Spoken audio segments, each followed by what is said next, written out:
Hello everyone, and thank you so much for checking out this exciting opportunity called the Scandinavian Culture Club. If this is your first time checking out this video, we want to let you know that you have stumbled upon something that's really exciting and really new in the world of missions, but it's a really great opportunity to join, to learn about some stuff, but also to be a partner in investing in what God is doing worldwide through prayer and through finances as being a part of this club. We're going to talk a little bit about what the club is. We're going to talk about what you get as a member of the Culture Club, and we're also going to talk about the impact you're making. But before we do that, we also want to talk a little bit about this whole idea, how it came about, the impact you're going to make, and also we want to talk a little bit about ourselves as well, just so you know who we are. So we want to start off just talking about who we are. We are the Moody's, and this is our family here. My name is Adam Moody. I'm the guy in the middle there, and to the left is my wife Stacy Moody, and to the right is our daughter Elizabeth Moody. And just a little bit of information about us. If you want a little bit more information than what we have here,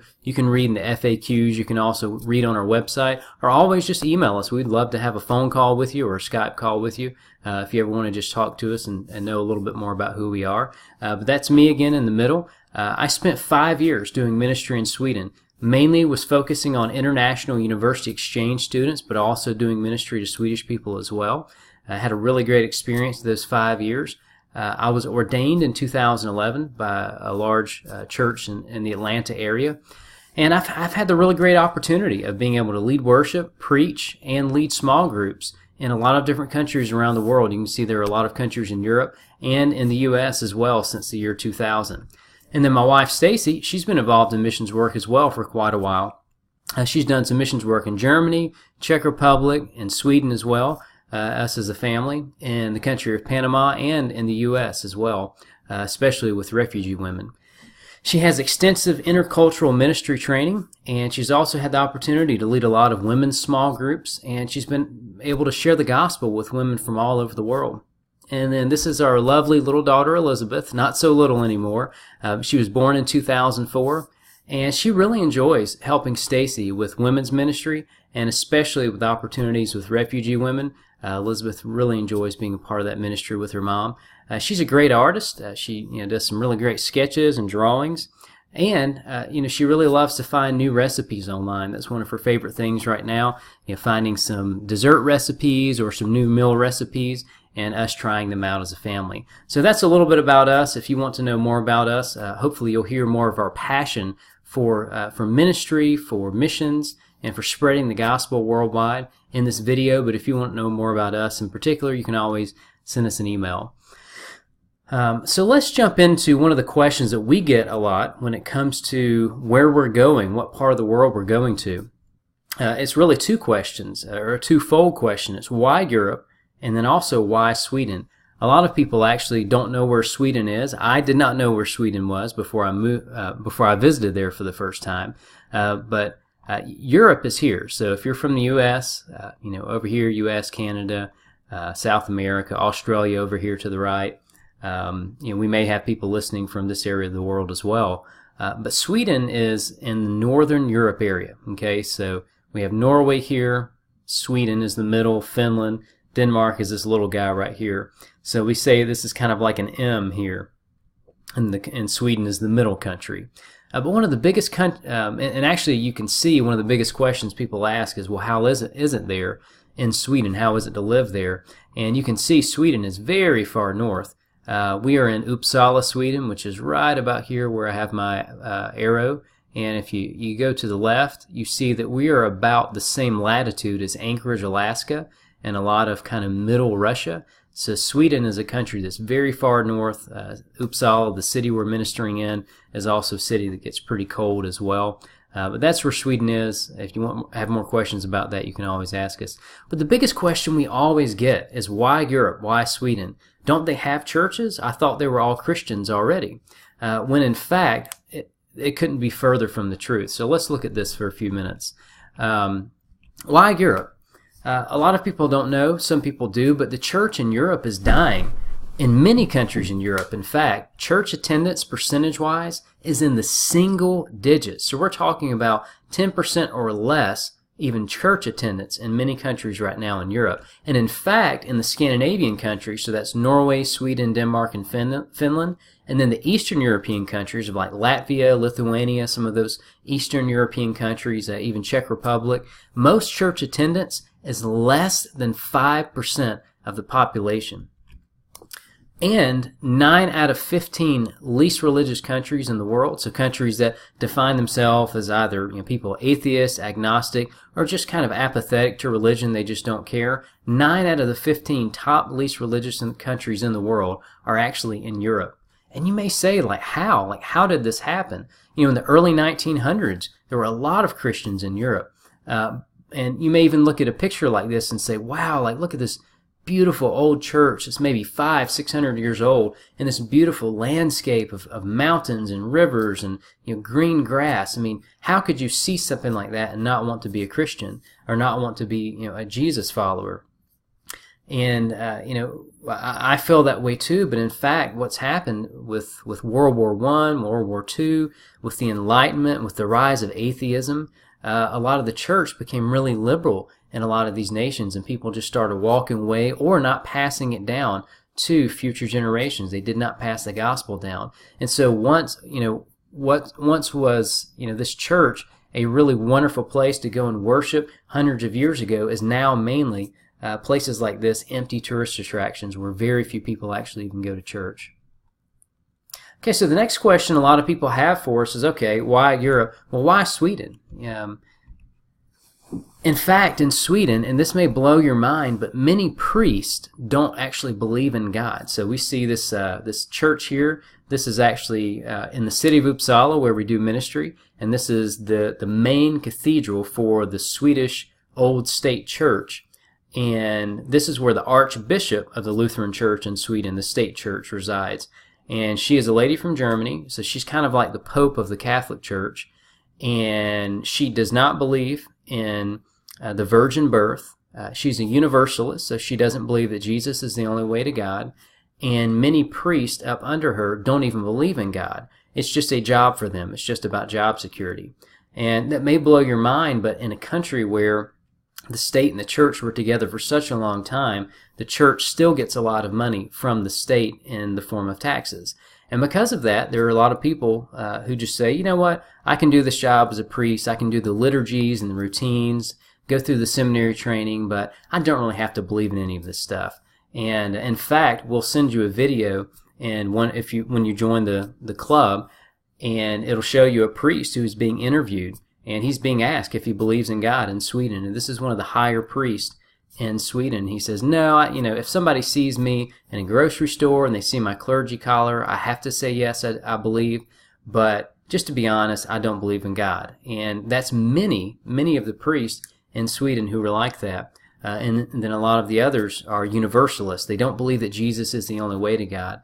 In fact, a friend of ours recently, he was criticized. He actually works as a priest in the Lutheran Church, and his boss, his head priest, told him that she didn't want anything to do with repentance or sin. They didn't want to have any conversations about stuff like that or about Jesus being the only way.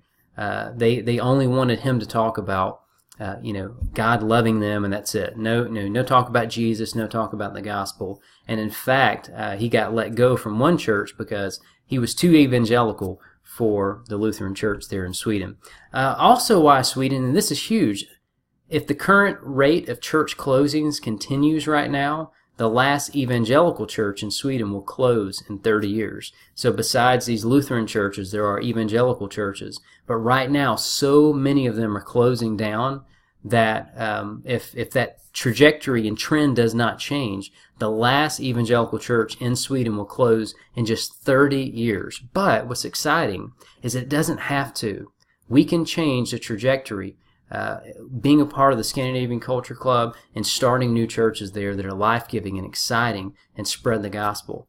Also, Swedish Christians feel defeated. A lot of believers there feel like they've been backed into a corner. Maybe 2 to 3% of the whole country is Christian, but the numbers just keep going, getting less and getting less and going lower. And because of that, Swedish Christians just feel backed into a corner and defeated. And then a large part of why this has happened is that there's a lack of quality discipleship and training for church leaders. There's very few really good resources when it comes to books or training for believers or church leaders or pastors in the country.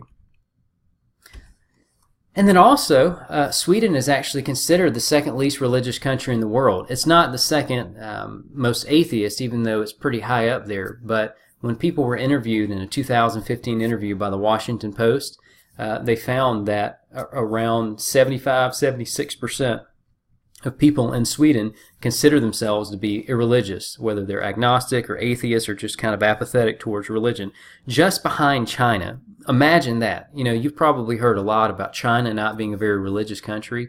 Imagine that Sweden is just behind that country as the second least religious country in the world. And if you haven't heard that before, if this is the first time you're hearing about the reality or the spirituality of what's going on in Europe right now, I pray that God uses this to open your heart and to open your eyes to how the church has just kind of died there in Europe. This is just a little bit of information about us. I'm not going to go through this whole thing, but if you want a copy of this, we have a PDF of this. The city that we're serving in is Uppsala, Sweden. It's the fourth largest city in Sweden. It's a big university town, but it's not only a university town. It's a very strategic and influential city to be a part of. The university in Uppsala has actually produced 8 Nobel Prize winners and is considered the intellectual capital of Sweden. Literally, people from all over Sweden and all over the world come there to study, to live, and to work. And we believe if we can reach people with the gospel in Uppsala, the Swedish people, then they can take it to the rest of the cities in Sweden and the international people, whether they're from Europe or Asia, or very often they come from countries where it's very difficult for us to go as missionaries. In fact, there are people from, again, countries where it's very difficult to go as missionaries who come to study and get PhDs in Sweden because PhD programs are paid. And we get the opportunity to share the gospel with these people. And imagine if some of these people heard the gospel and received the gospel and gave their life to Jesus, they're going to go back to their home countries eventually after 4, 5, 6 years and be some of the most intelligent people in their countries. Imagine the impact we can make not only in Sweden, not only in Europe, but the rest of the world just by reaching people with the gospel in this city and planting churches there. We already talked about some of the problems, but again, one of the largest problems is that strong and visionary leadership in the church is almost non-existent. And some of that's because of socialism, but some of it's also just because people don't have very good materials. There's not a whole lot of training that's going on there.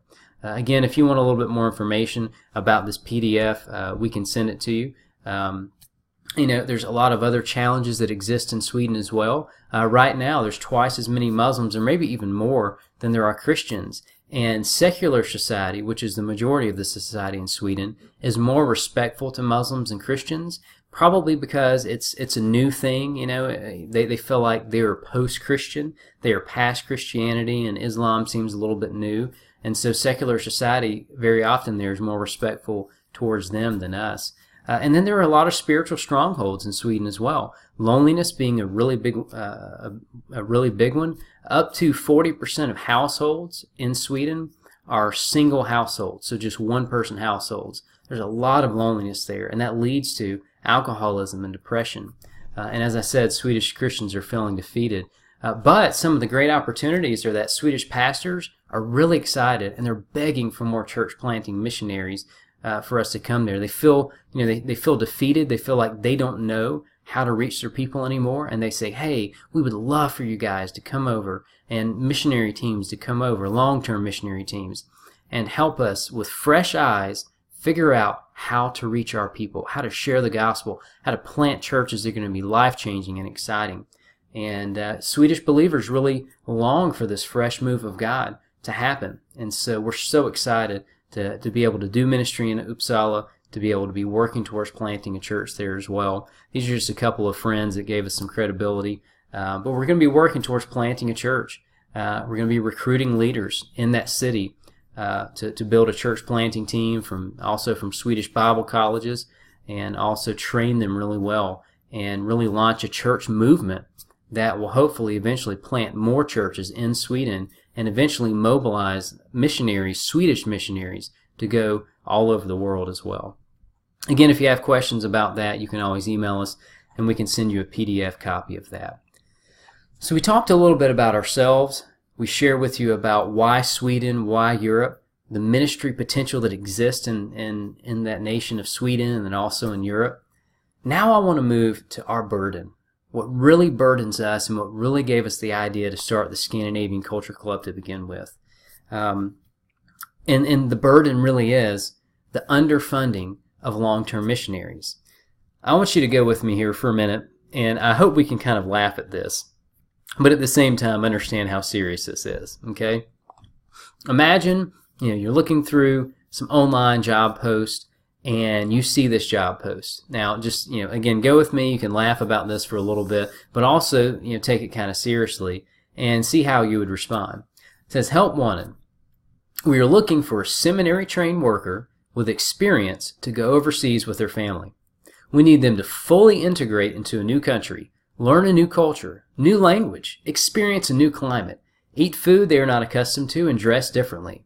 For this exciting opportunity, you must leave behind your language, your friends, your family, your culture, and your climate.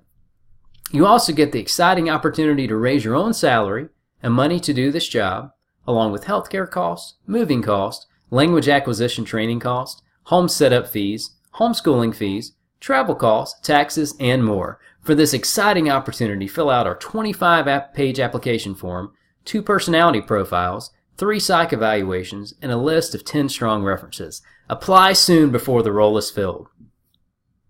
Now, if you read that, honestly, most people would just kind of turn the page, right? You would laugh and think, is this April Fool's? Somebody has put an April Fool's joke up, right? All of that, plus you have to raise your own salary and the money to do the job and all these training fees and travel costs and taxes, all this stuff. This has got to be a joke, right? But in a very real way, even though some of this may be a little bit of an extension, this is what missionaries go through. Missionaries very often, sometimes get ridiculed, and people say, "Oh, you're just going on a vacation." I don't know which missionaries other people have met, and maybe some people are like that. I don't know. But what I do know is that being a missionary is not a vacation. Yes, it's exciting, engaging in what God is doing in another nation, but in reality, you leave behind your family. You leave behind your friends, your culture. You leave behind your language, because very often the country you're going to does not speak your language, or that's not the first language in the country. You leave behind your climate. That may not sound like much, but in Sweden, we're from the Atlanta, Georgia area, where it can be 70 degrees Fahrenheit sometimes at Christmas, and we have nice warm summers. Sweden is a very cold country. What most people would consider wintertime in Georgia, that's when it starts warming up in Sweden. And when we experience the darkness in the wintertime, we said we're on the same latitude as Anchorage, Alaska. November, December, January, February, those are really difficult months to be there, even for Swedish people, because they get maybe 3, 4, 5 hours of sunlight, and the sun never really crosses the horizon. And even with that, most days are overcast. So it's very, very dark. Very often, when we take our daughter to school, it would be dark when we go to school to take her to school, and it would be dark when we would pick her up from school. And so, in reality, that's a very challenging place to be when it comes to the climate. And just also the challenging parts. You have to go and learn a new culture, learn a new language. Take your kids, who most of them don't want to go to another country, especially if they've built relationships and friendships in their home country. Learn this new language. Most kids and even adults are not really excited about learning a new language unless language learning just comes naturally to them. And so, there's a huge challenge around just moving to a new country to begin with. But then on top of all of that, raising your own salary, money to actually do the ministry, all of the extra cost that it's involved.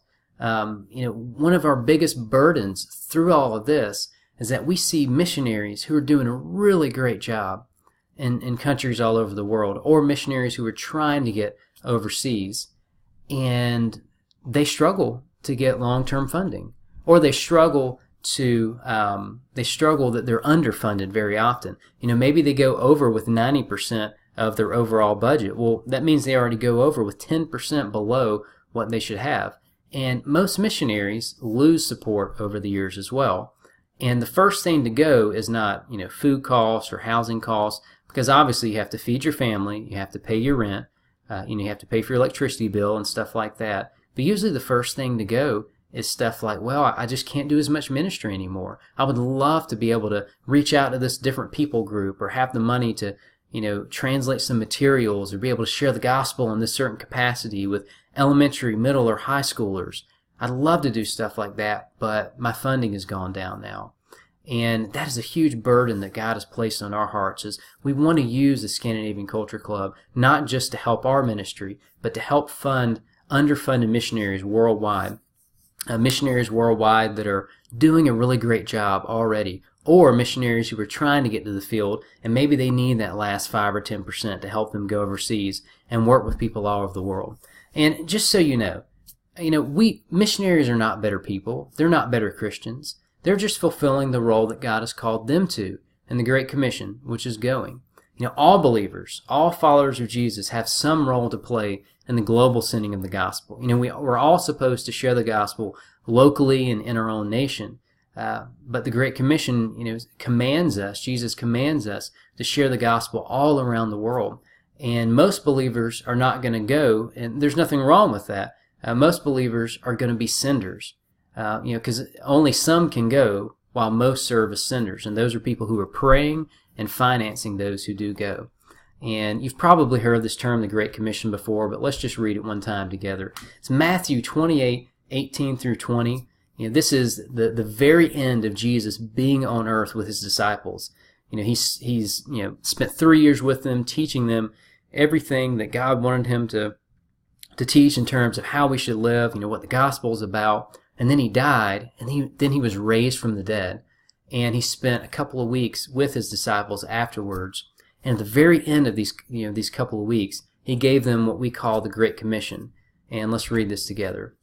It says, "And Jesus came to them and said, 'All authority in heaven and on earth has been given to me.'" Now we know he has the authority to say that, because if a guy can predict his own death and resurrection, we can just go with whatever he says, right? We believe he has all authority.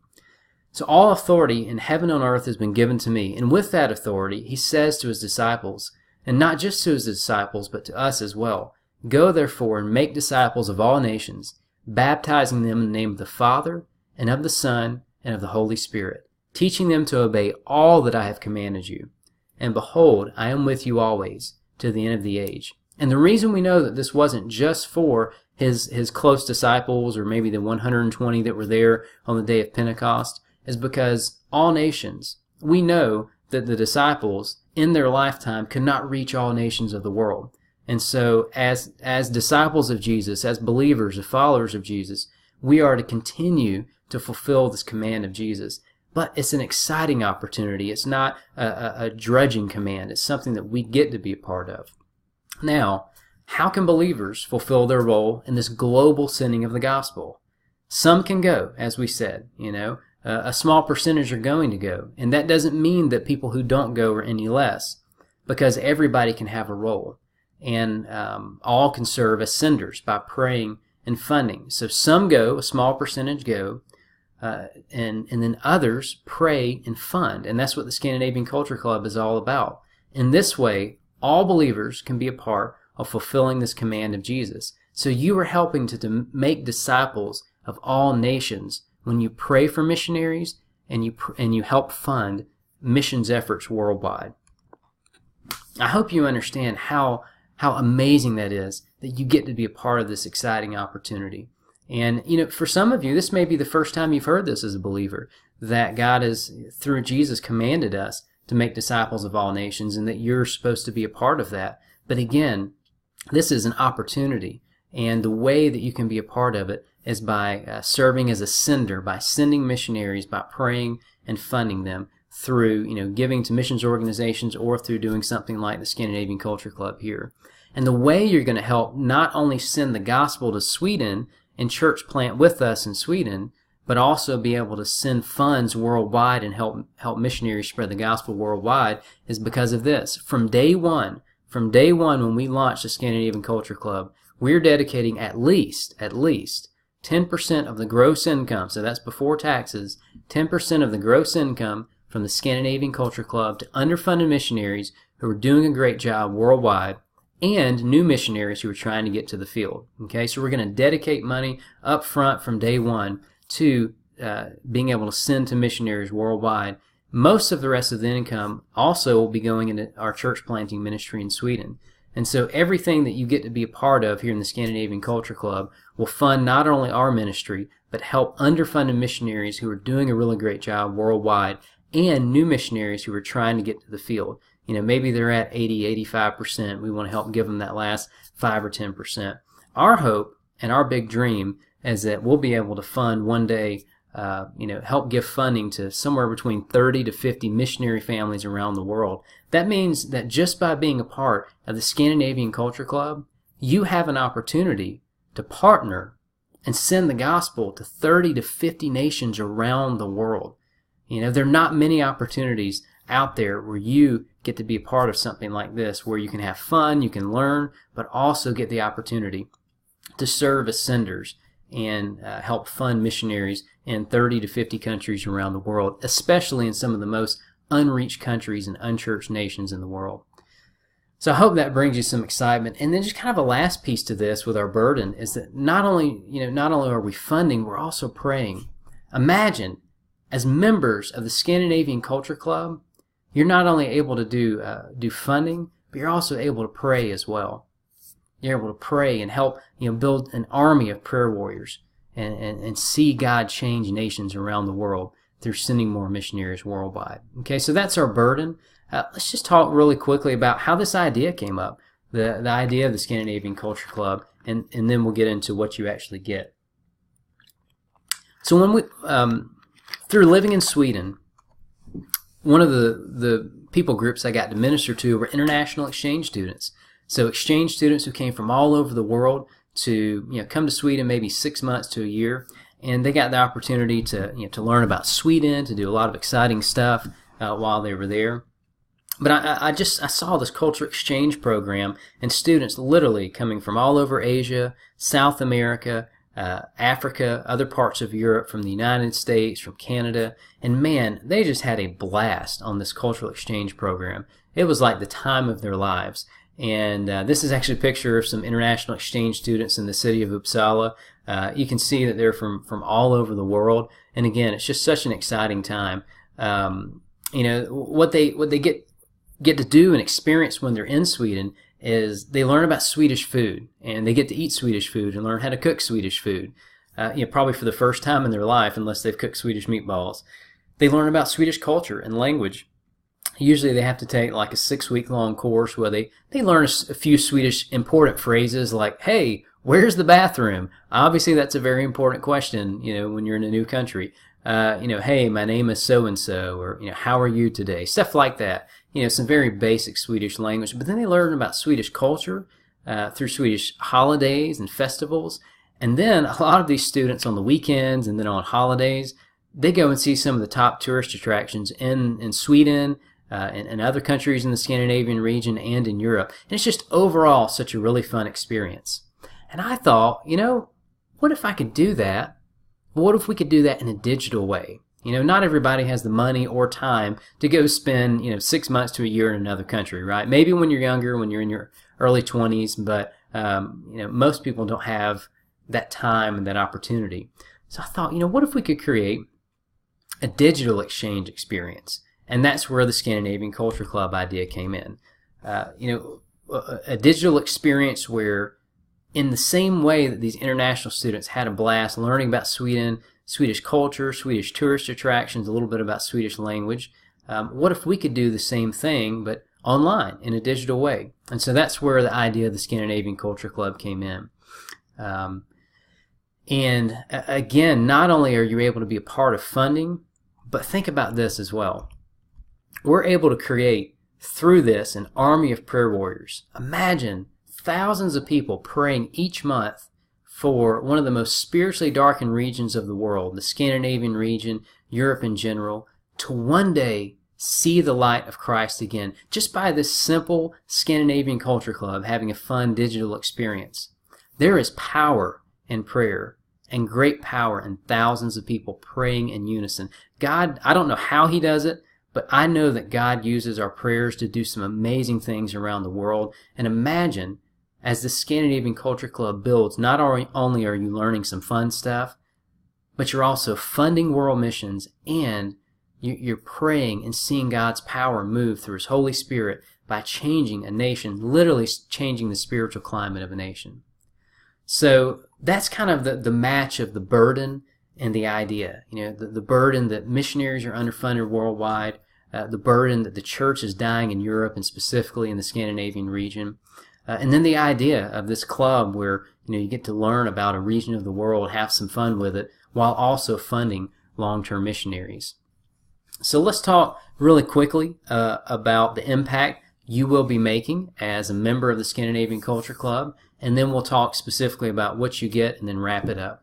Okay, so the impact you're getting, we talked a little bit already about the Great Commission. When you give, again, just to rehash this, from day one, we are dedicating at least 10% of the gross income from the Scandinavian Culture Club to underfunded missionaries who are already doing a really great job worldwide, and new missionaries who are trying to get to the field. We always ourselves, we always want to be givers first, and we want to teach others to do the same. We want to lead by example in that, and that's why we're dedicating at least 10%. Again, the majority of this money is going to be dedicated to ministry, but we want to set aside at least 10% of it to fund underfunded missionaries worldwide, especially those who are already doing a great job and could do more if they had more resources. And again, the majority of the rest of this income will help fund the church plant and our ministry in Sweden. Now, I want to talk just a little bit about that. What is that going to look like? Where are these funds going to go specifically? What is the impact you're making with these funds when it comes to actually our church planting ministry in Sweden itself? Okay, so this is a lot of stuff, and probably going to be able to do more than just this. But really the number one thing is that you're going to be able to resource the church plant. In Sweden, when we first start out, most likely we're going to have to rent a facility after we kind of build the core team and then spread out and build small groups. Once we get large enough, we're going to have to start renting a facility. And being a part of this club is going to help you to help us to have some resources to do that with. Number two, it's also going to help us to train a core team by bringing them to conferences. So we're talking about the core leadership team, because in the beginning, this isn't something we do alone. We're going to be building into the hearts and minds of Swedish people and international people and inviting them to be a part of starting this church with us. This is not going to be just Adam and Stacy Moody, our thing, and it's also not going to be an American thing. It's going to be working with Swedish believers and international believers there. And we're going to build a core team out of people like that. In fact, there are already people who are kind of waiting for that to happen, who we've connected with, who want to start a church with us. And we're going to be able to train them by bringing them to conferences in the U.S. to see the church model that we're modeled after. We're working together here with a church in the Atlanta area. If you have more questions about that, you can check out our website. But we've had many Swedish people actually come and visit our church here in America, and some of them who used to be atheists, and they said, even when I was an atheist, before I was a believer, if there was a church like this in Sweden that met, say, like in a concert hall in the middle of the city, not only would I have come and checked it out, but I would have liked it. Even as an atheist, I would have been intrigued about all of this God stuff, and I would have come back and brought some friends with me. Now, if that's not powerful, I don't know what is. And God has continued to confirm in us that He wants us to leverage this type of church model to help plant a church in Sweden and culturalize it to the Swedish people. But as part of the Culture Club, you're going to help us to be a part of, at times, bringing some of these core team from Sweden to conferences in the U.S. to get more training. It's also going to help us to create and translate training videos for pastors and small group leaders. We talked about there's just not very much training over there. There's not very good quality training. And for us to be able to create some videos and training videos in Swedish with Swedish pastors and leaders and help to train them through these videos and through discipleship and maybe even through some books and materials, and also train small group leaders as well. So train lay people to help them understand the church vision and the church model and what God has called us to do and exactly how to do it as well. It's very important to not just have a big vision, but know the steps that's going to happen. and kind of create that and help people understand how to do that in a step-by-step basis. You're also going to help us to provide beginning salaries for church planting pastors. As we said, we're working with Swedish believers who are in ministry, who want to plant a church like this in Sweden, but need some salaries in the very beginning when we start this church plant. And again, these are people in ministry who are already doing a great job in Sweden, but will be able to do an even better job by stepping away from what they're currently doing and being able to focus full-time on ministry. You're also going to help us to create ministry tools and ministry environments to help unchurched people take steps towards Jesus. In the city of Uppsala, 98% of the people in the city are unchurched, and the majority of them have never heard the gospel before. So you're going to be able to help us create ministry tools and ministry environments to help the unchurched people take steps towards Jesus as a member of the club. We're also going to be able to translate elementary, middle, and high school curriculum into Swedish from English. Again, there's very, very little, if any, materials to help churches to minister to kids of all ages like this. And then you're also going to help us to develop some apologetics training for church leaders and for Swedish believers as well. If any of you guys have ever heard of Ravi Zacharias, he's a Christian apologist. He comes on the radio and he just has a lot of great materials out there. A few years ago, we actually got him to come to Sweden with a few other people from his ministry, and they got to share the gospel and share apologetics to the university students there. We would love to have people like that coming on a regular basis to help train church leaders and train Swedish believers, and then also translate some of the books that people like that have from English into Swedish, and eventually train up Swedish believers to lead apologetics training in Sweden. And here's why. Uppsala, the city we're going to, is considered one of the most educated cities in all of Sweden. They call it the intellectual capital of Sweden. Very often, when Swedish believers are asked, why do they believe in God? They don't really know what to say. They've never been trained in any type of apologetics, and very often they just say, well, I believe because I feel it's right for me. It's just kind of an emotional feeling. Maybe their parents are Christians, and so they grew up with it. And for somebody who's maybe a PhD student in Uppsala who asks the question to a believer who is Swedish, and that's their response, that doesn't really help the PhD student take next steps towards God. In fact, very often they walk away and say, well, that's exactly why I don't want to believe, because you just feel that it's right. You're not giving me any credibility from the credibility that we have behind the Bible or the story of Jesus or the resurrection. We want to be able to give tools and resources into believers' hands so that they can share the gospel and have a really great opportunity to see lives changed in Sweden among the Swedish atheist mindset and Swedish non-believers. Because what we find very often is it's not necessarily that Swedish, irreligious Swedes are so against Christianity. It's just that they don't know so much. Nobody's ever told them who Jesus really is, about the gospel and the credibility that we have behind that. And then secondly, this is kind of our future hopes and dreams, and if we reach the subscription level that we're really hoping for and believing for and really seeing that God's going to do, then these are some of our future hopes and dreams as well that we would like to use these resources for. Number one is to purchase a ministry center that will also function as a home. Okay, so and this is really all of these next things are underneath that category. But with a ministry center, here's all of the things we can do with that. We can have church planting team meetings with our core church planting team. We need a place to be able to meet together and pour into each other and disciple them. But number two is really the biggest thing. In Uppsala and in most large cities in Sweden, there is a housing crisis. Okay, so there's a crazy housing crisis. Swedes just kind of build slow, and as their cities grow and expand, they just don't build fast enough. If you type in Google Uppsala housing crisis, okay, UPPSALA housing crisis, the first page of Google will be filled with articles about the housing crisis in Uppsala, and especially when it comes to university students. So when university students get accepted into the university, they're not always promised housing because they don't have a whole lot of student housing like we do here in the U.S. And very often because of that, students are really scrambling around trying to find a place to live the first 6 to 8 weeks.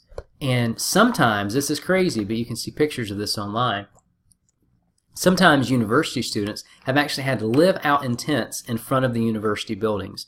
Because of this, the church that we partner with in Sweden, for about 6 to 8 weeks, they actually host kind of like a hostel for university students, where they let anywhere between 15 to 20 university students sleep at the church for about 6 to 8 weeks while they help them to find more, help them to find housing. And it is a huge ministry opportunity because most of these university students are not Christians, okay? So imagine if we had a ministry center where we could also continue to host host these people, these university students, for 6 to 8 weeks. So, the church is hosting 15 to 20 of them. We're hosting an extra, 10 or 12 students. What a ministry opportunity that would be if in our home, every single fall, every single autumn, for 6 to 8 weeks, we have university students in our home and we're able to meet a physical need, which is rare in Sweden. It's rare to find a physical need to meet with people. But meeting them where they're at, God will open the door for us to be able to minister to these students while they're staying with us for those 6 to 8 weeks. Number 3 is that we'll be able to host short-term missionary teams from our missions organization Pioneers, and also partnering churches and Bible colleges. We want to be able to host teams, especially from our missions organization, of people who want to come over, and this number 4 here, this number D, survey trips for future missionaries who are considering going to Sweden or Europe. Our missions organization Pioneers, they have a really strong value on team. They want to send out teams to missions, teams to do missions, not just individuals. And we want to be able to have space to host, maybe 5 or 10 people who come on survey trips and think about becoming missionaries with us there in Sweden. We also want to have space to host missionary teammates to live as well. As we said, when we moved to Uppsala, it's challenging to find a place to live, a place to rent. We moved, when we lived in Uppsala for about 2 years, we had to move 5 different times in a matter of 2 years. Not because we didn't have the money to rent a place, but because so many places filled up so fast.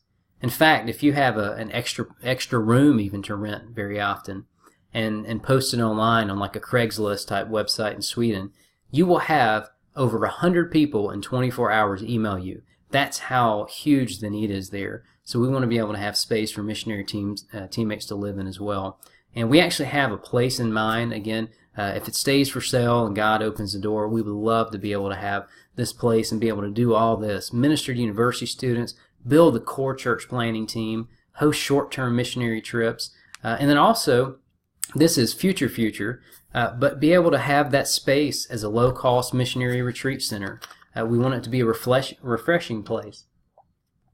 In fact, every time I think about what type of home do we want to have in Sweden, we want to have an oasis.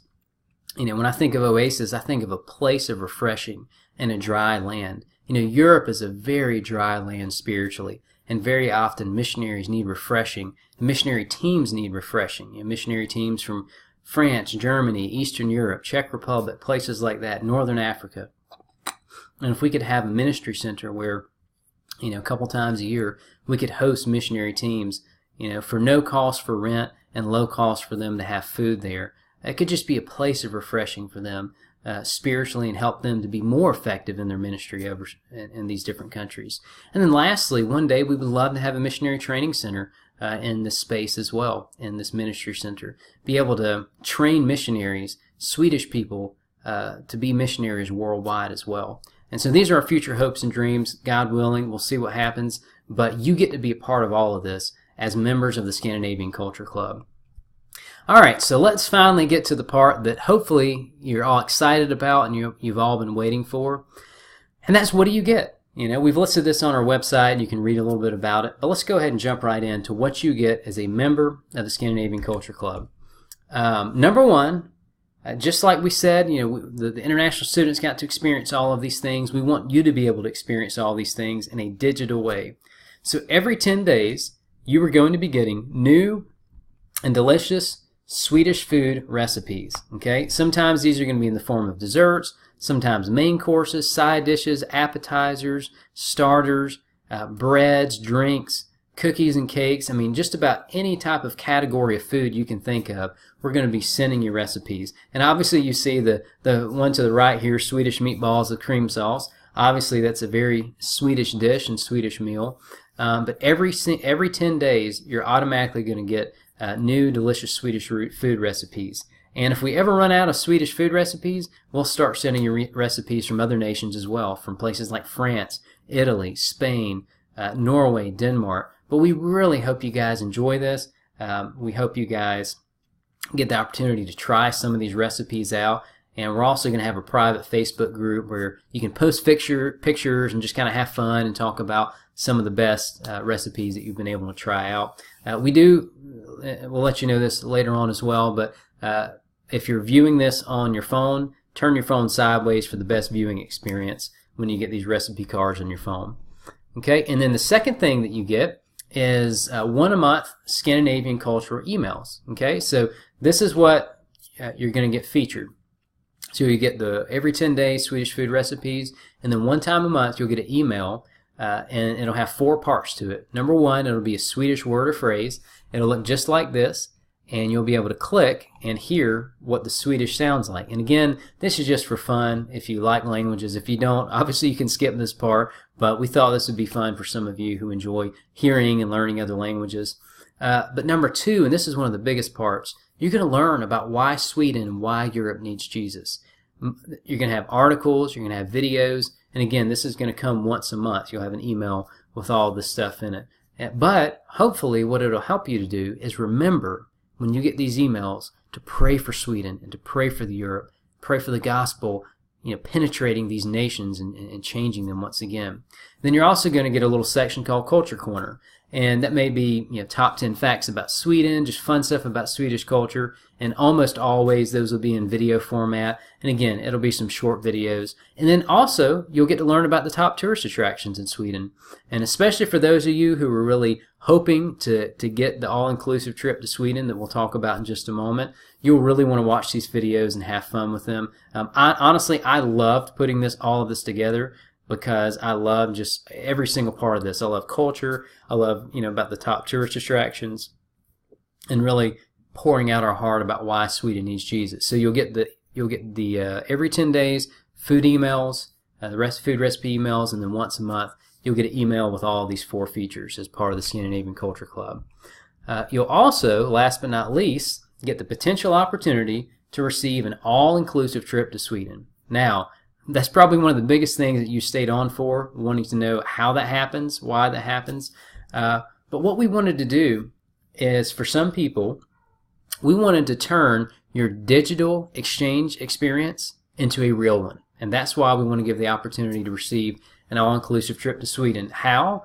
Basically what we're going to do is every time we reach 1,000 new subscribers, okay, so every time we hit 1,000 new subscribers, we're going to give as a gift at random one couple who are part of the Scandinavian Culture Club. Now you don't have to subscribe separately, but say your name is Sally Johnson and you have your husband Joe, and you guys have subscribed to the Scandinavian Culture Club together, just one subscription.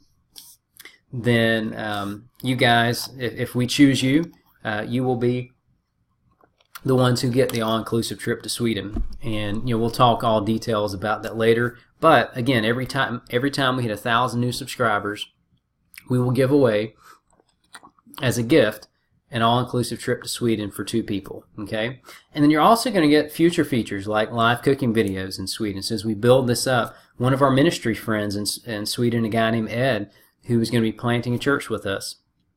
He used to be a chef in California at restaurants where celebrities ate, and he's just a really good chef, and he cooks really good Swedish food as well. And from time to time, we'll feature some live cooking videos with him in Sweden, and we'll record those and send those to you guys. Also, our ministry updates.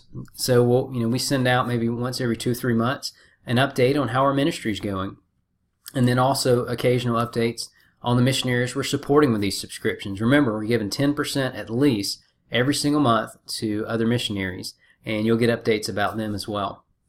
Also, you'll get access to a private Facebook group. You can join this if you want. You don't have to, but we'll have a private Facebook group where you can interact, share pictures of the recipes you're trying out, maybe share your hopes of, what is the one place that you would love to go if you won, or if you got the opportunity to get the all-inclusive trip to Sweden, right? And then also a chance to participate in competitions to win IKEA or Visa gift cards. One of the things we're going to do to be able to grow this consumer base, or to grow this subscription base, one of the things we're going to do is we're going to have competitions. Occasionally we're going to have the opportunity, maybe even once a month, where the first 10 people to go out and find us 10 new subscribers are going to win IKEA gift cards. You can also choose a Visa gift card if you don't have an IKEA around you, but IKEA is a Swedish company, and trying to keep it Scandinavian. But you'll have the chance to participate in those competitions as a member of the Scandinavian Culture Club. All right, so let's talk about price. We talked about everything you're going to be able to do. We talked about the impact that you're going to make as a member of the club. Now let's talk about price. And really, it's very simple, very simple. We thought about this, and one of the things we thought about is, we don't want to leave anybody out. We want anybody who hears about this opportunity to not be left out and be able to be a part of the Scandinavian Culture Club and a part of this new and exciting way to help fund missionaries and fund the gospel going out worldwide. So it's simply $15 a month. And when you do the math, that's less than 50 cents a day, less than 2 quarters a day. Most people spend 3 or 4 times that on Starbucks each month. So for less than 50 cents a day, less than 2 quarters a day, just $15 a month, you can be a part of the Scandinavian Culture Club. Again, you get recipes, you get exciting cultural experiences, you get to learn about the top tourist attractions, but most importantly, you get to be a part of investing in what God is doing worldwide by helping missionaries share the gospel in some of the most unreached nations in the world, and help us to plant a life-giving church in Sweden that will hopefully revolutionize the spiritual climate of the nation of Sweden and the other nations around it, and send internationals back to their home countries to share the gospel in very difficult to go places around the world. So again, for less than 50 cents a day, you get a lot and you get to do a lot as part of that. And that's why we say, again, less than 50 cents a day, you're able to make, just with small change, 2 quarters, you're able to make a big difference around the world. So we'd love for you guys to join us, but before we do, I just want to share 2 quick stories about the impact that we've been able to make as missionaries. Again, these are just 2 out of many stories, but I wanted to share the impact of how God has changed people's lives just by people helping us to share the gospel in the nation of Sweden.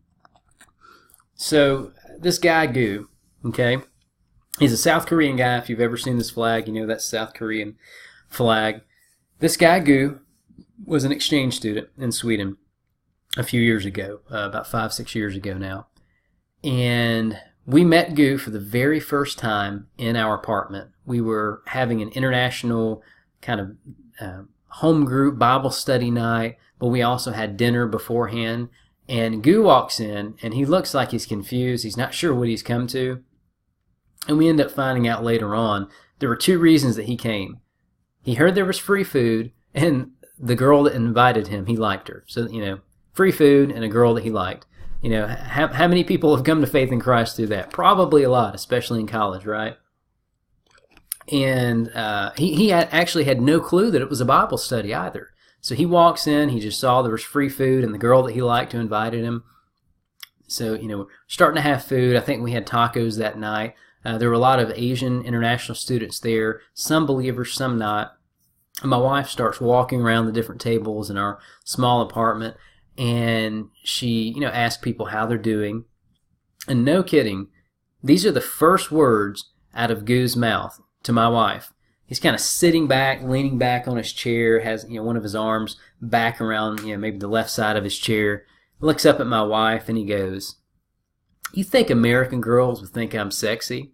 That is the very first thing that Gu said to my wife, the very first words out of his mouth that we ever heard. And my wife was just like, I don't know, that's kind of weird, So we're thinking, this guy's, he doesn't have a clue about what all this is about. He's probably never coming back. And then during the Bible study time, we were, just sharing some different stuff from the New Testament. And he had this really weird look on his face, like, what in the world is this about? Is this some type of cult or weird people? What are they studying about? And when he left, my wife and I talked, and she told me that story about what he asked her. And we just thought he was never coming back.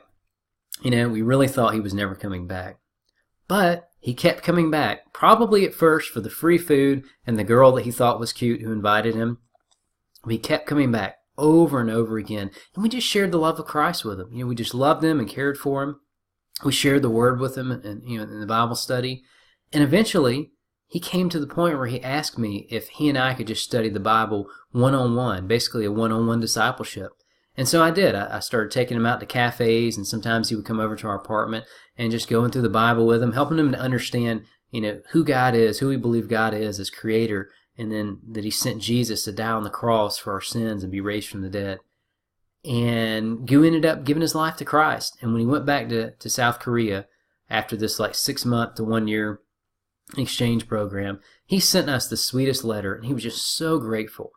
He was so grateful that God had sent us there, that people had funded what we were doing in that nation, and so that we could go there and share the gospel with somebody like Gu. You get to be a part of that. You get to be a part of storing up treasures in heaven with people like Gu when you help fund what we're doing, and as a part of the Scandinavian Culture Club, help underfunded missionaries all over the world to stay in missions and share the gospel all over the world. And then I also want to share really quick about Walid's story. This is actually not his real name. I didn't want to share his real name just to protect him, because if I shared his real name, something could possibly happen to him. He could be physically harmed, or maybe his family could. But I did want to share his story. So Walid was from Afghanistan. And in his younger, early 20s, he had a really traumatic experience. The Taliban came into his village, and he saw his friends and some of his family members get blown up by the Taliban. Not because they were Muslim. He was a Muslim too, Walid. But they were just evil. They were just doing dumb stuff and crazy stuff. And after he saw that happen, he became kind of agnostic and said, if this is what God is about, what the Taliban is doing in my country, then I don't think I want anything to do with God. And they actually ended up imprisoning him, the Taliban. Somehow, miraculously, he was eventually able to escape, and he fled to Greece. When he was in Greece as a refugee, he actually met some American missionaries who talked with him and shared the gospel with him. But he was so burned by what the Taliban had done and thinking that that's what God was, that he didn't really listen to what they were saying. But God did plant a seed of salvation in his heart through those missionaries in Greece. Eventually, he made his way to Sweden because they had better social benefits and opportunities for refugees like him. And one night, he shows up at our international Bible study that we're having. And I'll be honest, he said he saw a poster about our international Bible study in English at the Swedish language school in that city. And I don't ever remember anybody putting a poster there. Maybe they did. I don't know. But I don't ever remember putting a poster there, and nobody else had the posters except for me. But somehow he saw a poster about this international Bible study in English. So he walks in, and actually that night I was a little bit down because nobody showed up. It was just me and this other guy named Torsten, who was one of the pastors there. And nobody had showed up for the English Bible study, and we were about to leave. And Walid shows up. And he says, hey, I heard maybe this is a place I could practice English in this Bible study. Or I don't even think he said anything about the Bible study. I think he actually didn't know it was a Bible study. But anyways, he heard that he could study English there. And we said, oh, well, we're not really teaching like English classes, but, this meeting is in English and it's about the Bible. And he sat down with us, and one of the first things he said to us was, oh, the Bible, I thought that was just a book of fairy tales. And he wasn't being, nasty or mean. That was really what he believed. That's what he had been taught all his life, that the Bible was just a book of fairy tales. And we were actually able to sit down with him and talk to him about the credibility and the historical reliability that we have around the Bible. And he seemed like it was kind of weird, but he kept coming back to our Bible studies and hanging out with us. And he eventually started coming to the church we were partnering with there as well.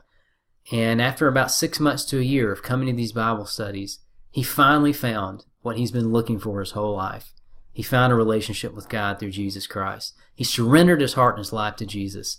And it even just gives me chills thinking about it, because not only did he come to faith in Christ, but he brought 3 or 4 other Afghani men to faith in Christ as they understood the gospel and surrendered their life to Jesus. And we believe that God used the missionaries in Greek to plant a seed of salvation in his heart. And then we got the opportunity to be a part of watering that. And then obviously the Bible says that God makes it grow. Jesus says that, God makes it grow, the salvation in his heart. And it was so amazing to see the life change in him. And when he got baptized and his friends got baptized, as they came out of the water, they just had this smile on their face. You could see, maybe for the first time in their life, this sense of peace that they had, that they never had before in their lives, especially not following Islam.